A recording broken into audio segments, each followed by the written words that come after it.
ঘন্টায় রাষ্ট্রপতি শাসন করতাম, শুভেন্দুর মন্তব্যে কাঁপছে তৃণমূল শিবির। বাংলার রাজনীতি আবারও সরগরম। আমার হাতে ক্ষমতা থাকলে 1 ঘন্টায় রাষ্ট্রপতি শাসন করে দিতাম, এই মন্তব্যে তীব্র চাঞ্চল্য ছড়ালো রাজনৈতিক মহলে। কোথায় বললেন শুভেন্দু অধিকারী, কি বলল তৃণমূল, সবটাই জানুন আজকের বিশেষ প্রতিবেদনে। স্বাগত জানাই সারা বাংলা 24 চ্যানেলে। সবার আগে খবর শুধু সারা বাংলা 24-এ।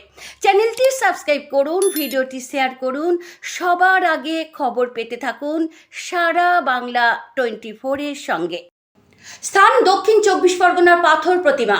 সেখানে বিজেপি নেতা ও বিরোধী দলনেতা শুভেন্দু অধিকারীর সভায় হঠাৎই ভিড় থেকে আওয়াজ উঠল, রাষ্ট্রপতি শাসন চাই, রাষ্ট্রপতি শাসন চাই।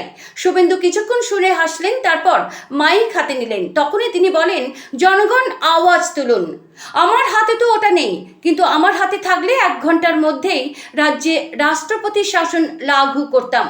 এই মন্তব্যে মুহূর্তে উত্তেজনা ছড়িয়ে পড়ে সভা প্রাঙ্গণে। জনতার মধ্যে উচ্ছ্বাস দেখা যায়, তবে রাজনৈতিক মহলে শুরু হয় প্রবল বিতর্ক। তৃণমূল মুখপাত্র তন্ময় ঘোষ তীব্র প্রতিক্রিয়া জানিয়ে বলেন, একজন বিরোধী দলনেতা হয়ে উনি কিভাবে গণতন্ত্রের ধ্বংসের কথা বলতে পারেন? রাষ্ট্রপতি শাসন কোনো খেলা নয়, এটা বিশেষ পরিস্থিতির জন্য বলা হয়।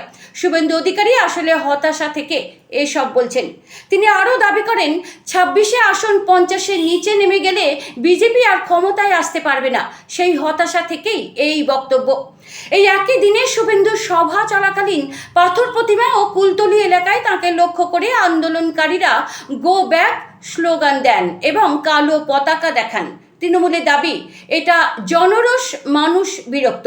এর আগেও আরামবাগের সভায় শুভেন্দু বলেছিলেন, নো এসআইআর, নো ইলেকশন। রাষ্ট্রপতি শাসন হলে 24 ঘন্টার মধ্যে এই তৃণমূল কংগ্রেস উবে যাবে। এর আগে দুর্গাপুরের রাজ্যপাল সিভি আনন্দ বোসও রাষ্ট্রপতি শাসন নিয়ে ইঙ্গিতপূর্ণ মন্তব্য করেছিলেন। তার বক্তব্য, বাংলার মানুষ চাইছে রাজ্যে 356 ধারা লাগু হোক। এই মন্তব্য নিয়ে তুমুল চর্চা চলেছিল রাজ্যে। এবার শুভেন্দুর মন্তব্যে সেই বিতর্ক আরও একবার তীব্র হলো। রাজনৈতিক মহলে এখন একটাই প্রশ্ন, রাষ্ট্রপতির শাসন কি এবার সত্যি বাংলার রাজনীতির কেন্দ্রে উঠে আসছে? রাষ্ট্রপতির শাসনের দাবি, এটা কি রাজনৈতিক কৌশল নাকি আসন্ন নির্বাচনের পূর্বাভাস? আপনার মতামত কমেন্টে জানাতে ভুলবেন না।